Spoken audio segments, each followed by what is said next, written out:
The list, Congressman Jay Kung Hoon. You have 10 minutes. Thank you, Mr. Chair. First, Mr. Chair, can I direct my question to Mr. Mark Taguba?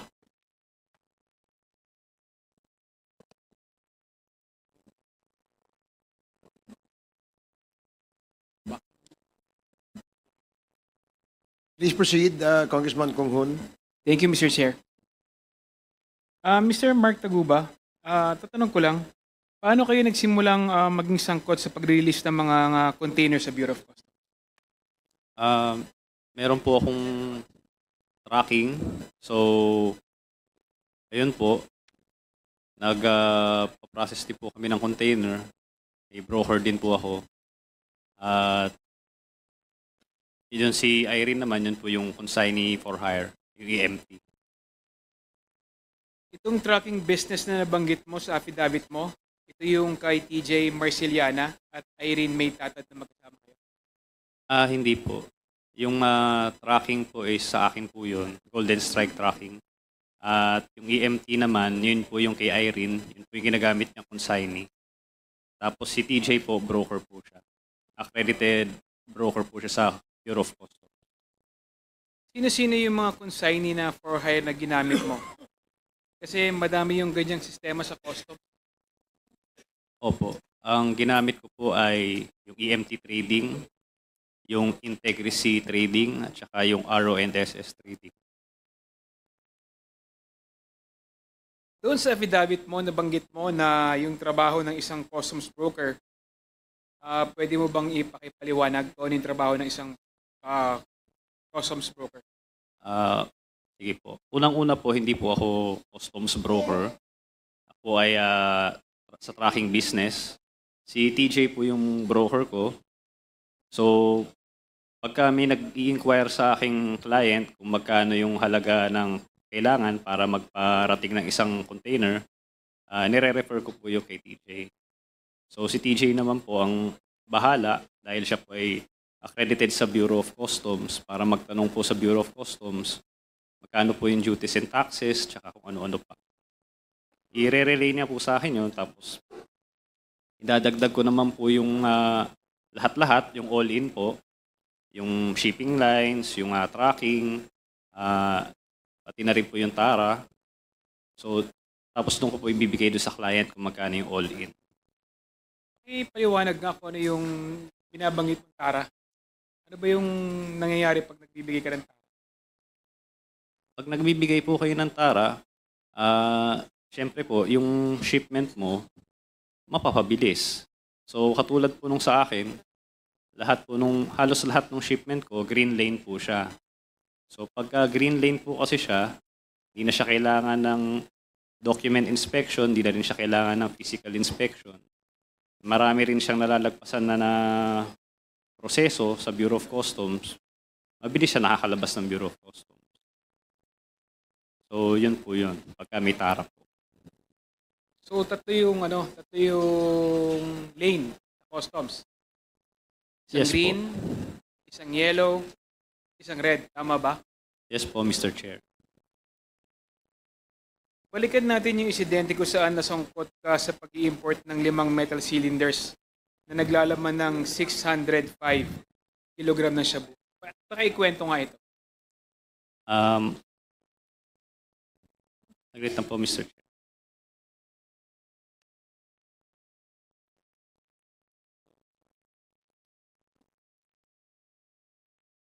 So, yung nangyari po kasi sa amin is si Richard Tan daw po yung si Richard Tan po kasi may-ari ng Hongfei. Siya po yung importer, siya rin din yung exporter, no? Yung EMT naman po kasi dami lang po yan consignee for hire. So, siya talaga yung may-ari ng 5 metal cylinders na yun. So, hindi ko po kilala si Richard Tan. Ang kilala ko lang po is si Kenneth Dong. So, nag-inquire po siya sa akin. Nagbigay siya ng mga in-inquire niya sa aking list. Tinanong ko kay TJ, yung list po na binigay niya sa akin, wala po kasing nakalagay doon na 5 metal cylinders. So, alam namin, regular shipment lang siya. Regular general merchandise. So, ginawa ni TJ nung ginagawa niya bilang broker, binigay ko kay Kenneth Dong naman yung pinaka all-in niya. So, yun po. So, nung dumating na po yung yung container, May 15 po siya. Dumating yung barko, May 15. So, pagkadating po kasi ng barko, bago po siya mag-arrive sa port, nagbibigay po ng manifest yung barko doon sa Bureau of Customs 24 hours bago dumating. So, nalaman namin yon May 17 po, nag-dock na yung barko. Doon na rin binaba yung container. Tapos, ayun nga po, I think from May 22 hanggang May 24, yun po yung releasing. So, hindi siya agad, kahit green lane siya, hindi agad siya ni-release. Kasi po, sabi ko po noon na halos 100 containers po yung napaparating every week. So dahil hindi naman siya nirarush nung may-ari, minabuti kong gamitin na lang yung truck ko sa ibang mga shipment. So May 24, nilabas na siya ng port. Tapos dineliver na siya sa Hongfei, Valenzuela. Tapos umalis na yung truck na ibalik na rin niya yung container. Yung rate po sa Valenzuela, May 25 po siya ng gabi kung di po ako nagkakamali.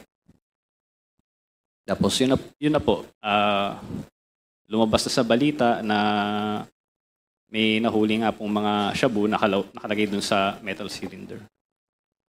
Anong country of origin at port of loading itong shipment na ito? Ang nakalagay po kasi Hongfei China Xiamen Daosu Import-Export Company. So sa Xiamen po siya, China. Anong goods yung nakalagay sa nito? Nakalagay sa description nito? At kung ano yung declared value nito? Wala po kasi akong dokumento dito pero ang pagkakaalala ko po is cutting board, footwear, kitchenware, yun po, 4 po yun Wala po kasi akong document dito.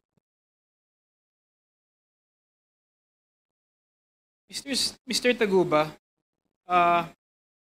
sabi mo noon sa Senado, ikaw ay nag-ayos ng shipment. Pwede mo bang ipaliwanag kung ano yung sistema mo sa pag-ayos ng mga shipment? Yun nga po, may mag-i-inquire po sa akin. Tapos, meron kaming broker, meron akong consignee. Yun po, kung ano yung, mag-i-inquire sila sa akin, kung ano yung duties and taxes all in nung isang container. Tatanungin ko sa broker ko, tapos babalik ko sa kanila kung magkano yung all in. Ano yung mga shipment na ipinapasok mo rito? Mga general merchandise po Yan po, mga katulad po niyan, mga tableware, kitchenware, mga shoes po, mga regular shipment lang. First time mo ba nasangkot sa yung mga shipment mo sa illegal na droga? First time ba ito? Opo.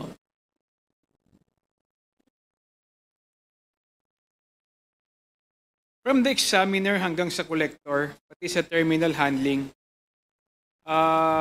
meron bang nakukuha kada container yung mga taga Bureau of Customs at umaabot pa ito sa commissioner? Opo, meron po. Magkano yung nakukuha nila? Hindi ko na po alam yung breakdown Pero yan po may iba-iba po kasi bawat departamento.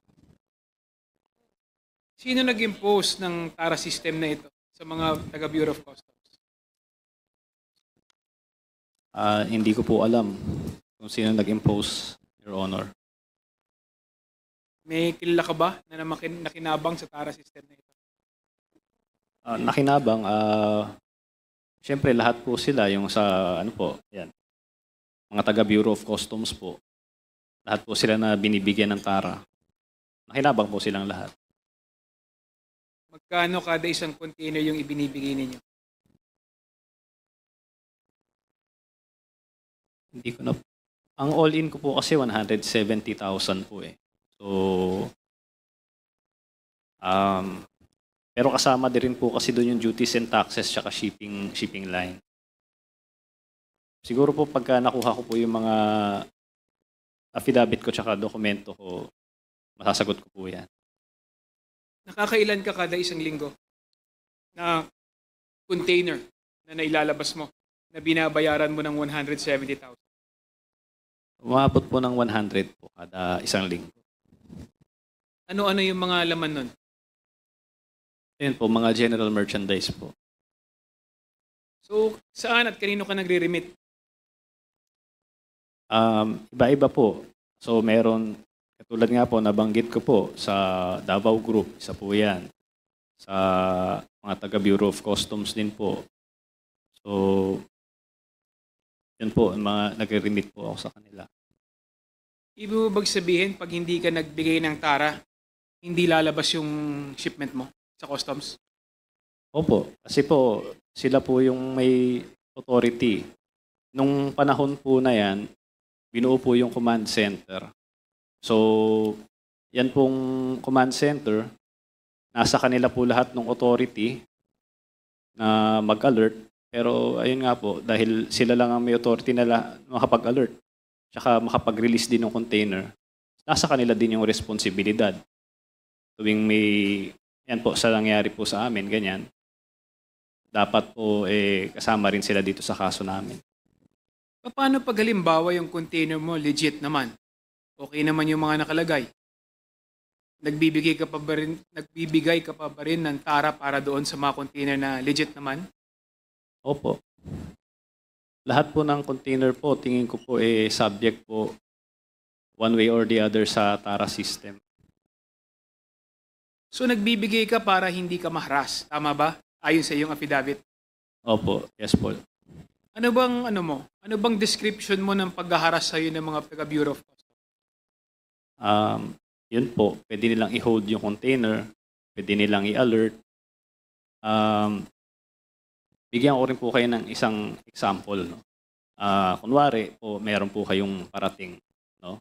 So, yung binili nyo pong sapatos, sabihin natin, mga nasa 3,000 po. Isang buong container. Yung mga goods mo, 3,000 lang. Meron kang mga proof na nabili mo lang siyang 3,000. So, dadating sa bansa, wala namang problema yung container mo. Pero pwede nilang sabihin, hindi 3,000 yung halaga niyan. 5,000 yan, nakita ko sa Google eh. So, may karapatan silang i-hold yun. O pupuntahin ka nila sa Bureau of Customs, no? Yun yung customs duties. Ikaw naman, dahil negosyante ka, i-hold yung container, kesa anuhin mo yung kanilang napakahabang proseso, magbibigay ka na lang para makalabas yung container mo at makapagnegosyo ka. So nasabi ko po yan na tingin ko po lahat mo ng shipment dumadaan po talaga sa TARA system one way or the other. Sino-sino yung mga nangaharas sa'yo? Pag hindi ka nagbigay ng tara sa customs? Ayan po, isa po dyan yung Comsen. Ayan po. Kasi sila yung may pinakamalakas na sila lang yung time na yun talagang halos na consolidate nila yung authority na sa kanila lang lahat. Pero katulad nga po ng sinabi ko, sa kanila lahat ng authority, pero sa kanila rin lahat ng responsibilidad. Kaya hanggang ngayon, tataka ako bakit hindi sila kasama dito sa kaso namin. Mark, ilang taon ka na? 33 po. 33. Anong taon ka nung nasama ka sa ganitong klaseng trabaho? 26 po. 26. So, at the age of 26 years old, paano ka napasama sa Davao Group? Or paano ka nakipag-transact sa Davao Group? Ayun po, tulad ng sinabi ko, yung mga pangaharas, so kaya nilang gawin yon. So, ang ginawa nila, pinag-alert nila yung mga container ko. Ngayon, meron akong kakilala kasi sa SSPDC, si Jojo Bacod po. Ni-refer niya ako dito sa Tita Nani. Tapos po, ayun po, nag-meet po kami, si Jojo Bacod, si Tita Nani, si Noel, tsaka si Jack. In-explain nila na sila na nga ang pinaka-powerful doon. Kung hindi ka papasok sa grupo nila, hindi ka makakapag-transact sa Bureau of Customs. So, ang pagkakaintindi ko po doon, wala pong player o kung sino man na gusto magparating na hindi dumadaan sa kanila. Kasi nga, pag di ka nagbigay sa kanila, maharas nila, mahuhold nila yung mga container mo. Sino si Jojo Bacod? At paano mo siya nakilala? Si Jojo Bacod po, nakilala ko po yan. Taga-sabin po kasi yan sa Piat. So, nagkataon naman na nasama siya sa SSPDC nung panahon na yon. So, sabi niya nga sa akin na, ayun, kaya niya akong tulungan sa mga problema ko sa Bureau of Customs. At ni-refer niya nga ako doon kila Tita Nani. Si Tita Nani naman nagsabi na, yun nga, sila yung Davao Group. Ayun, kailangan pumasok sa amin kung gusto mo makapag-transact sa Bureau of Customs, kung gusto mo makapag-negosyo pa. So, yun po. Ako naman, hindi ko... Ang gusto ko lang naman magnegosyo kung sa totoo lang po eh. So, kung sino man yung mga binabanggit nilang mga taong nasa likod nito, binabanggit nila sila Paulo Duterte at si Mans Carpio, sila po yung mga nagbabanggit nun. Bakit parang napakabigat, no? Napakatindi ng impluwensya ni Jojo Bacod sa Bureau of Customs? Explain ka nga ito. Hindi ko rin po alam eh. Siguro may mga kilala lang kasi siya. Ayun nga, nagkataon kilala niya ito yung mga taong to sa Davao Group. Tapos kilala rin niya itong si Big Brother, si Allen Capuyan. So, marami siyang kilala mga may impluwensyang tao. Kaya yan siguro, kaya malakas din ang impluwensya niya sa Bureau of Customs. Nagbibigay ka ba ng pera kay Jojo Bacod? Opo. Nung simula po, nagbibigay po ako sa kanya. So, pero dumating yung panahon na hindi niya kaya. So, ini-refer na niya ako doon kila Tita Nani. So, yun, nagbigay na naman ako doon sa kanila, sa Davao Group. Ayun po. Yun po yung storya nung kay Jojo pa. Paano mo nakilala si Tita Naning? Yung tinatawag mong Tita Naning na pinakilala ni Jojo Bacod. Ayun po, siya po, pinag-meet niya kami. Hindi ko na po maalala kung saang mall yun eh. Pero, ayun, mabilis lang naman yung meeting namin.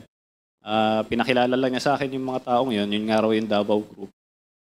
Tapos, sinabi nila sa akin nga na hindi ka na makapag-transact sa Bureau of Customs kung hindi ka kasama sa amin. Ayan. At kailangan may enrollment fee na 5 million. So, pinapapunta nila ako sa Davao noon para daw i-meet si Paulo Duterte. At may text po ako niyan eh. Ano po yan? Sinubmit ko po yan sa dati pa noon pa sa Senate investigation. Tsaka dito rin po sa Congress. So yun po yung ebidensya ko kay Tita Nani. Ayun po, lumipad po ako ng Davao noon dahil sa utos nila. At ibinigay ko yung pera kay Small Abellera. Sinundo muna ako ni Jack. Siya yung wala naman kaming doon sa sakyan. Sinundo kami ni Jack. Lang, Mark. Dito muna tayo kay Tita Naning. Paano ka napaniwala ni Tita Naning na member nga siya ng Davao Group? Malay mo, sabi-sabi lang niya yun. Opo. Kasi po si Jojo Bacod, yun lang yung dahilan kaya ako naniwala sa kanila eh. Dahil si Jojo Bacod, matagal na rin namin kilala yan eh. So, hindi ko iniisip na baka niloloko lang nila ako. So, yun lang po yung naging basehan ko. Dahil si Jojo Bacod po yung nagsabi. Anong prueba ang ibinigay sa iyo ni Tita Naning na para masabi nga na talagang legit siya na member nga ng Davao Group? Ang pinaka-prueba lang po na maibibigay ko sa inyo is lahat ng transactions ko is naging green lane siya. Lahat po ng dokumento ko, pagka kinumpara nyo, puro pare-parehas. Puro 40,000 yung tax niya. So, kahit sino, pagka nakita yun, i-hold nila yun kasi bakit pare-parehas. So, yun lang po ang mabibigay kong prueba sa inyo na kung totoo ba si Tita Nani, yung Davao Group.